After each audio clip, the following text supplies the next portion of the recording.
অনেক দিন ধরে আমি শুধু ভিডিওতে দেখছি থাইল্যান্ডে এভাবে বোট ভ্রমণ করে। আজকে আমরা প্রথমবার বোটে ভ্রমণ করছি, অনেক ভালো লাগছে, অনেক মজা লাগছে। আর আশেপাশে হচ্ছে অনেক দোকান আছে, যে দেখতে পাচ্ছেন দোকানগুলো। আর এগুলোতে কিন্তু একদম হাত দেওয়া যাবে না, আগুনের থেকেও বেশি গরম। এই একটা জিনিসের দাম পুরা আমাদের এখানের ইন্ডিয়ার রুপিস মনে হয়।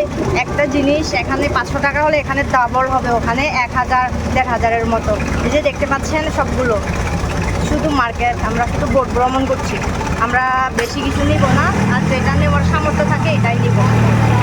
আগে শুধু শুনেছি আর ভিডিওতে দেখেছি যে এভাবে বাসমান বাজারে অনেকগুলো জিনিসপত্র বিক্রি হয়, এখান থেকে নৌকায় ভেসে গিয়ে বাজার করা যায়। ঠিক তেমনটাই শুনেছি। আমারও একদিন অনেক স্বপ্ন ছিল যে আমি এভাবে একদিন ঘুরবো, এখান থেকে বাসমান বাজার থেকে আমার যা যা লাগবে আমি বাজার করব। ঠিক সেই স্বপ্নটা আজকে পূরণ হতে চলেছে, তাই আজকে আমি অনেক খুশি। আমরা মাত্র রওনা দিলাম, তবে আমি জানি না কত দূর যেতে হবে। এমনিতে যাওয়ার সময় কিন্তু আশেপাশে একটু একটু করে দোকানগুলো দেখা যাচ্ছে, ডানে বামে বিভিন্ন জায়গায় কিন্তু এরকম দোকান আছে। তো কার কাছ থেকে কি নেবেন, একজনের থেকে নিলে আরেকজনকে মায়া লাগে, একজনের থেকে নিলে আরেকজনকে মায়া লাগে, কি করব। তো আমাদের যা কিছু কেনার সামর্থ্য ছিল তাই কিছু কিনেছি, আর যেগুলো আমাদের সামর্থ্য না এগুলো আমাদের কেনার দরকার না, এমনিতে এগুলো লাগবে না। বোটের সাউন্ডগুলো যে এত বড়, একদম কানগুলো ঝালাপালা হয়ে যায়, আর তো উড়ে উড়ে নিয়ে যায়, মনে হয় একদম আমরা আকাশে উঠছি, আমরা পানিতে ভাসতে ভাসতে যাচ্ছি না, আমরা মনে হয় আকাশে উঠছি, এরকম মনে হয়। এত ভয় লাগে। আর শুধু আমরা না, অনেক অনেক হাজার হাজার লোকজন এখানে ঘুরতে আসে। টাকা কামানোর ইনকামটা কিন্তু ভালোই বুঝে এরা, কারণ দেখেন একটা ছোটখাটো খাল কেটে এখানে পানি জমিয়ে এভাবে বোট ভ্রমণ করায় আর ভাসমান বাজার দেয়। এভাবে কিন্তু অনেক পর্যটক আছে, এখানে রেস্টুরেন্টও আছে, কিনে খাওয়ার মতো ফল ফ্রুট অনেক কিছুও দেখা যায়।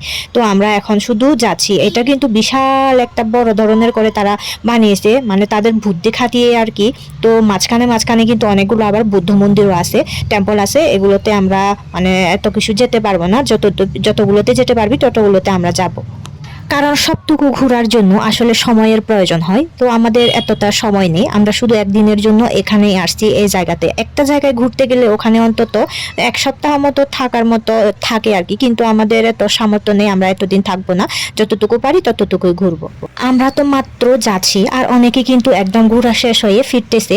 তো যেখানে একদম মানে নৌকা বা বোটের কম দেখা যায়, শুধু আমাদের যেখানে আমরা যাচ্ছি এইটাই দেখা যায়, তখন এভাবে উড়ে উড়ে নিয়ে যায় আর কি। আমার একদম ভয় লেগেছিল, কখন না জানি আমার টুপিটাও উড়ে যায়, তো কখন সানগ্লাসটা পড়ে যায়, কখন মোবাইলটা ঝরে পড়ে যায়। এই ভয়ে আমি সবটুকু একদম এত শক্ত করে ধরেছি যা বলার বাইরে। এই যে দেখেন এত বাতাস, আর নারিকেল বাগান কিন্তু দু সাইডেই এত বেশি। তো আমি জিজ্ঞেস করেছি এত নারিকেল কি করে, এগুলো নাকি বাইরের দেশে তারা মানে দিয়ে দেয় আর কি, বাইরের দেশ থেকে বিক্রি করে, বেশি টাকা পায় এজন্য।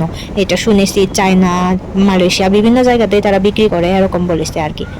আসলে যাই হোক না কেন, আজকে অনেক এনজয় করলাম। এটা একদম ভুলার মতো না, এটা সব সময় মনে থাকবে, যার কারণে আমি ভিডিও করেও রেখেছি, যাতে তা স্মৃতি হিসেবে থাকে, আপনাদেরকেও দেখাতে পারি কিভাবে বাসমান বাজারে এভাবে। এই যে দেখেন আমরা যাচ্ছি, অনেকেই আসতেছে। যেখানে কিন্তু বাজার বেশি এখানে একদম চিপাচাপার মধ্যে দিয়ে যেতে হয়, আর যেখানে বাজার নেই এখানে একদম খোলামেলা। এই যে আমরা হাওয়া একদম হাওয়ায় হাওয়া উড়ে উড়ে চলে যাচ্ছি, ঠিক এভাবেই গেলাম। অনেক ভালো লাগলো। আপনারাও মন চাইলে যদি কোনোদিন ঘোরার ইচ্ছা থাকে, সামর্থ্য থাকলে আপনারা ঘুরতে পারেন এই জায়গাতে এসে। এটা অনেক ভালো লাগে, ভালো লাগার একটা জায়গা। আর অনেকেই কিন্তু আমাদের মতো চেহারা দেখতে ঘুরতে আসে, তবে তারা কিন্তু থাইল্যান্ডের হলেও অনেক দূর থেকে মনে হয় আসে। আর অনেকে কিন্তু ভিয়েতনাম, লাওস, কম্বোডিয়া থেকেও আসে। ওদের চেহারা আর আমাদের চেহারা কিন্তু প্রায় মিল থাকলেও কথাগুলো বা আমাদের ভাষাগুলো মিলে না, যার কারণে আমরাও এত বেশি কথা বলি না। জাস্ট হচ্ছে যাদের সাথে কথা বলা তাদের সাথে একটু কথা বলি। আর বাসমান বাজারে কি কি দেখা যায় তার কোনো নাই, অনেক জিনিস বিক্রি হয় এখানে। এই যে দেখেন শার্ট জামা বাইরের থেকে কিনলে যতটা কম দামে পাওয়া যাবে, এখানে কিন্তু তার থেকে আরো বেশি। তো তারপরে এটা না কিনাই ভালো আমি মনে করি আর কি। এই যে এখন আমরা পৌঁছে গেছি মন্দিরে, একটা মন্দিরে আর কি। এটা হচ্ছে একটা বৌদ্ধ মন্দির। এত হাওয়া, অনেক ভালো লাগে। বুদ্ধ মন্দিরগুলো দেখলে একদম প্রাণটা জুড়ে যায়, এত সুন্দর যা বলার বাহিরে।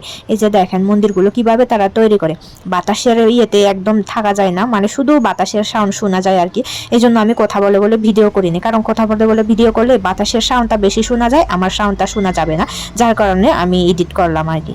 যেই টেম্পলে যায় না কেন সব টেম্পলগুলো এত গর্জিয়াস, এত সুন্দর। আর এর পাশে দেখেন এতগুলো মাছ, মানে এগুলো খায় কিনা আমি জানি না, তবে খাবার দিচ্ছে দেখে আর অনেকগুলো আসছে।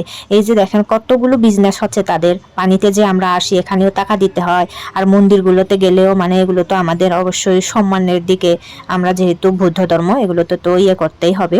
আর যে মাছ পালন করে এগুলো কিন্তু তারা খাবার না দিলেও অনেক পর্যটক আসে, এই পর্যটকরা যদি খাবার দেয় এই মাছগুলো এমনিতেই বড় হয়ে যায়। এই যে দেখেন টেম্পলগুলো এত সুন্দর, এত সুন্দর, পুরো সব জায়গা জুড়ে এই টেম্পলগুলো আমার মন কেড়ে নিয়েছিল, ইচ্ছে করে একদম সেখানে থেকে যায়। আর এই যে ভিতরের অংশগুলো একটু দেখেন, এটা হচ্ছে ভিতরের দিকটা, ভিতরের মন্দিরগুলো আর কি এত নিরিবিলি, এত সুন্দর যা বলার বাইরে।